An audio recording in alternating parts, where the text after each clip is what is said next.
तीसरे अध्याय का ये 10वां श्लोक चल रहा था, ये है, इसको दोबारा से देखेंगे।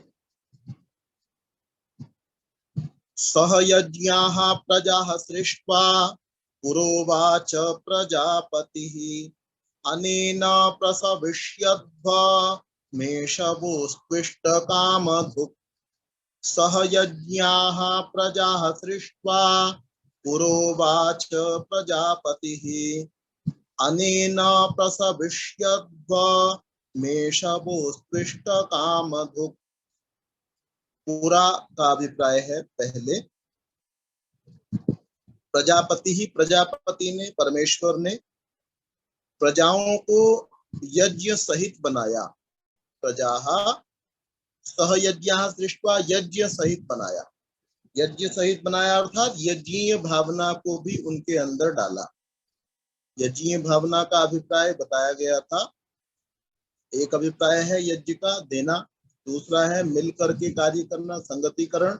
जैसे जो भौतिक यज्ञ होता है उसमें समिधा, घी और कपूर इत्यादि मिल करके अग्नि को प्रज्वलित करते हैं और ऊपर ले जाने में सहयोगी होते हैं। फिर उसमें ज्वलनशील पदार्थ डाले जाते हैं, तो वहां संगतिकरण होता है। तो जहां जहां पर संगतिकरण हो रहा है वहां पर यज्ञ हो रहा है। जहां लोग मिल करके एक दूसरे की उन्नति का कार्य कर रहे हैं वहां संगतिकरण हो रहा है। तो परमेश्वर ने पहले जब मनुष्यों को बनाया तो यज्ञ के साथ में बनाया। यज्ञ के साथ में बनाया अर्थात उनको एक दूसरे का सहयोग करने की भावना का उनके अंदर आधान किया और एक दूसरे के लिए देने की भावना को भी उनके अंदर डाला।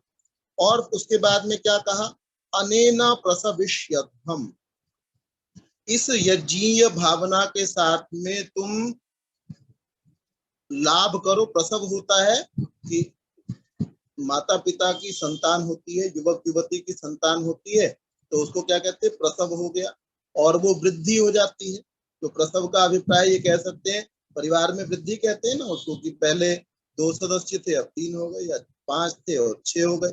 तो ये परिवार में वृद्धि होती है। तो कह रहे हैं कि इस यज्ञीय भावना से तुम लोग विकास करो, अपनी वृद्धि करो। एषः वह अस्तु इष्ट कामधुक्, यह तुम्हारी सारी की सारी इष्ट कामनाओं को दुहने वाला हो। यह जो यज्ञ है यह तुम्हारी सारी इच्छित चीजों को तुमको प्रदान करने वाला। इस यज्ञीय भावना का सारे संसार में होना अनिवार्य है अगर संसार को अच्छा बनना है। जितना ज्यादा जिसका स्नेह जितना ज्यादा बढ़ा होगा, जो जितना अधिक दूसरों के लिए कार्य करेगा, उतना ही ज्यादा उसके अंदर क्या हो जाएगी, यज्ञीय भावना उतनी ज्यादा है और उतना ही विश्व अच्छा होता चला जाएगा।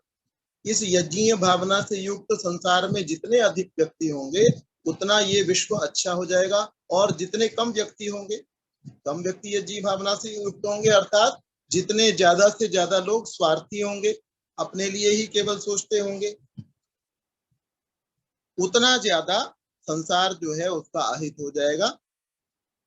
तो परमेश्वर ने पूरा अर्थात पहले प्रजापति ही परमेश्वर ने प्रजाओं को, सृष्टि को, मुझे और आपको, हम सभी को, पशु पक्षियों को सह यज्ञाः, यज्ञ सहित बनाया, एक दूसरे का सहयोग करने वाला बनाया और एक दूसरे को कुछ देने वाला बनाया। अनेन प्रसविष्यद्भम, और बनाने के बाद में ये कहा कि इस यज्ञीय भावना से, एक दूसरे के लिए काम करने की भावना से, इस देने की भावना से आप लोग आपसी विकास कीजिए, आपसी वृद्धि कीजिए, एक दूसरे का विकास कीजिए। एष वह अस्तु इष्ट कामधुक्, यह आपकी सारी की सारी कामनाओं को दुहने वाला हो, कामनाओं को पूर्ण करने वाला।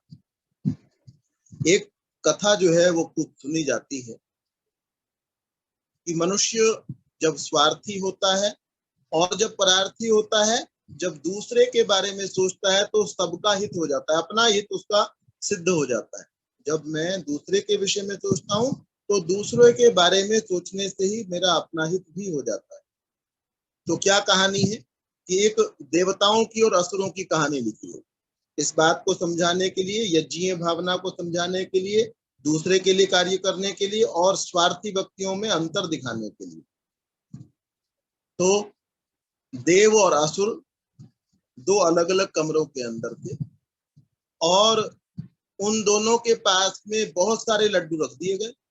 असुरों के कमरे में बहुत सारे लड्डू रख दिए गए और देवों के कमरे में भी बहुत सारे लड्डू जो है वो रख दिए गए। और उनको रखने के बाद में इनकी हाथ की जो कोहनी होती है उसके पास में इस प्रकार से एक लकड़ी को और रस्सी के सहारे बांध दिया गया कि कोई भी अपने हाथ को ऐसे मोड़ नहीं सकता था। हमको खाना होता है तो हम उठा करके ऐसे अपने मुंह में डालते हैं, लेकिन हाथ ऐसा कर दिया गया जिससे हाथ मुड़ नहीं सकता था, सीधा ही सीधा रह सकता था। दोनों हाथों को ऐसा कर दिया गया। अब उसके बाद में दोनों जगह पर बहुत सारे लड्डू दोनों कमरों में रख दिए गए।